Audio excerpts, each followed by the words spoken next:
तृतीय श्रेणी अध्यापक लेवल 1 भर्ती 2022 के चयनित अध्यापकों की नियुक्ति प्रक्रिया पर यथास्थिति को हटवाकर नियुक्ति देने की मांग को लेकर पिछले 40 दिनों से अध्यापक बैठे धरने पर। क्या नाम है आपका? धर्मेंद्र नाम है मेरा, नागौर से हैं और हम इस धरने पे 40 दिन हो गए बैठे हुए और हमारा अध्यापक लेवल 1 में सिलेक्शन भी हो रखा है। इसमें आपका विवरण बता देता हूँ इस अध्यापक भर्ती का। इसमें 21,000 टोटल पद थे, जिसमें से 19,500 को एक साथ पास किया था और एक साथ स्कूल आवंटन हुआ था और उसके बाद में 19,500 में से 16,500 ने ज्वाइन कर लिया आचार संहिता से पहले और समथिंग 3500 के बच्चे ज्वाइन नहीं कर पाए आचार संहिता लगने की वजह से। और अब जैसे ही आचार संहिता लग गई उसके बाद में हम गए थे बीकानेर निदेशालय, उन्होंने बोला कि हम परमिशन लेंगे आचार संहिता में। कहना चाह रहे हैं, एक मिनट मैं रोक रहा हूँ, मैं समझ रहा हूँ इस चीज को ना। हाँ। कि आप ये कह रहे हैं कि 19,500 लोगों ने तो ज्वाइन कर लिया। हाँ जी, ठीक है। 3,500 लोग नहीं, 19,500 सिलेक्शन हुआ। ठीक है। हाँ, सिलेक्शन हुआ, उनमें से 16,500 ने ज्वाइन कर लिया। ठीक है। और बाकी बच्चे ज्वाइन नहीं कर पाए। ज्वाइन क्यों नहीं करा? मतलब वो लेट हो गए थे पहुंचने में? हाँ, या क्या मतलब? उनको क्या है, निदेशालय की तरफ से डिग्री वेरिफिकेशन के नाम पे रोक लिया गया था। ठीक है, ठीक है। जबकि उनका डिग्री वेरिफिकेशन उनके साथ में ही हो रखा था, सब कुछ काम हो रखा था, लेकिन उनको रोकने की एक मतलब की मंशा थी, उनकी अधिकारियों की मंशा थी, उदासीनता की वजह से ये बात है।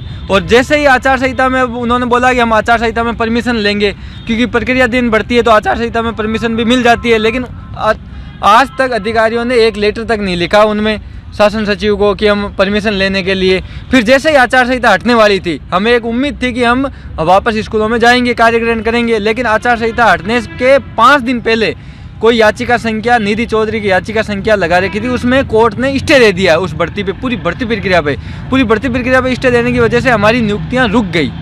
अब उसके बाद में लगभग 15 हियरिंग हो चुकी होगी, तो 15 हियरिंग में अभी तक सरकार की तरफ से हमारी पैरवी सरकार करेगी, क्योंकि सरकार पे केस कर रखा है, तो सरकार स्टे तुड़ाने के पक्ष में एक एप्लीकेशन तक नहीं लिखी हाई कोर्ट में, ना ही उनका डबल एजी जाता है, ना ही एजी जाता है, एजी के संज्ञान में तक नहीं है ये चीज़ है।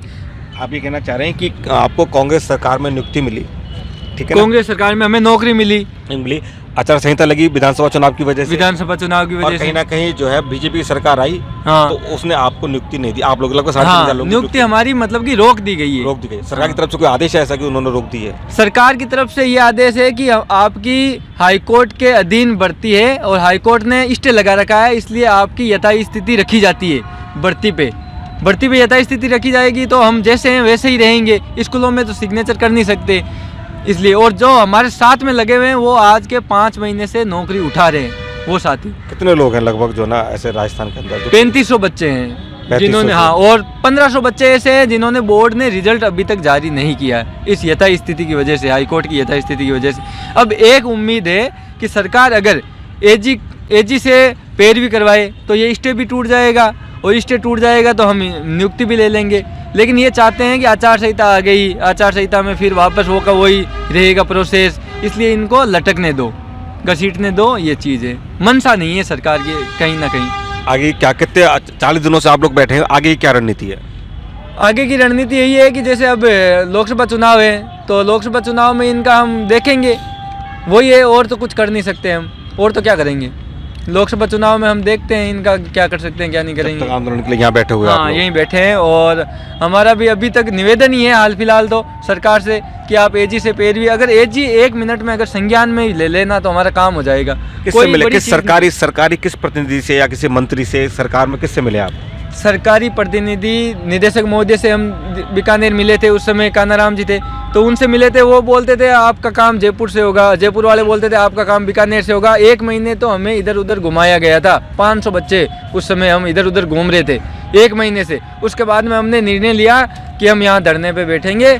और ये मंत्री सरकार में किसी मंत्री से? सरकार के मंत्री जी ये बोलते हैं कि मतलब आप अलग अलग अनर्गल बयान है उनके, वो बिल्कुल ये चीज़ बोलते हैं कि ये तो मेरे विभाग का ही काम नहीं है। विभाग का कैसे नहीं है? अब अध्यापक है। सरकार के मुखिया से नहीं मिले? भजनलाल जी से मुलाकात हुई थी। उन्होंने पहले तो ये बोलते थे एजी की नियुक्ति होने दो, और फिर एजी की नियुक्ति भी 50 दिन बाद में हुई सरकार बनने के बाद में। ये बहुत बड़ी विडम्बना है हमारे साथ में। और जैसे ही 50 दिन बाद में एजी की नियुक्ति होती है, हम जाते हैं वापस मुख्यमंत्री के पास में। मुख्यमंत्री ये बोलता है एजी की नियुक्ति आपके लिए की है क्या हमने? आप बैठे हो क्या? हम एजी बनाई है, हाथों हाथ हम भेज देंगे एजी को? अब तो ये उनकी बातें यही होगी कि मतलब घसीटने दो इन चीज़ों को, आचार संहिता लगने वाली है, अब तो इनका काम वैसे ही होने वाला नहीं है, ये चीज़ है। अब हमारी 7 तारीख को हियरिंग है, हम ये चाहते हैं एजी डबल एजी कोई भी जाए, और अगर ये चीज़ हमारी अगर मुख्यतः मांग रख दी जाए तो हमारा स्टे भी टूट जाएगा और हम नियुक्ति भी ले लेंगे। और इसमें एक चीज़ ये भी है, क्योंकि हम पार्टी है नहीं, क्योंकि हम पार्टी इसलिए नहीं है क्योंकि हमारा तो कोई बीच में ऐसे ही घसीटा जा रहा है हमें, तो क्योंकि हमें सिलेक्शन हो गया, हमारा स्कूल तक मिल चुकी है, हमें तो कार्य ग्रहण करना है, बस ये चीज़ है।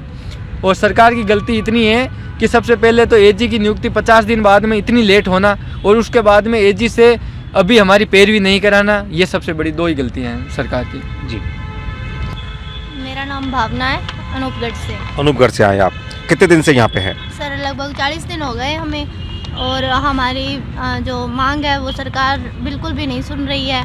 बोर्ड का वकील है वो पैरवी नहीं करता अच्छे से, और तारीख पर तारीख फिर मतलब देते जाते हैं। अब पिछली 29 को हमारी हियरिंग थी, उसमें भी हमारा कुछ नहीं हुआ, और आगे 7 मार्च दे दी।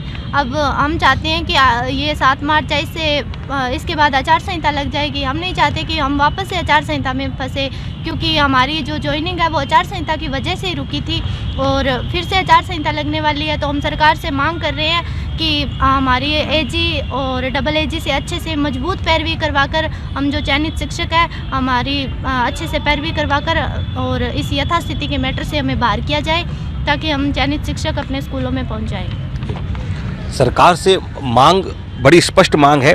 ये लोग वो लोग हैं जिनकी नौकरी लग चुकी है। आप देखिए, विडंबना देखिए कि कहीं ना कहीं इन सभी की नौकरी लग चुकी है। नौकरी लगने के बाद में सिर्फ किन्हीं कारणों से, कुछ छोटे मोटे कारणों से, ये जो डेडलाइन थी उससे पहले कहीं ना कहीं ज्वाइन नहीं कर पाए, और नई सरकार ने आगे कहीं ना कहीं इनकी नियुक्तियाँ रोक दी हैं।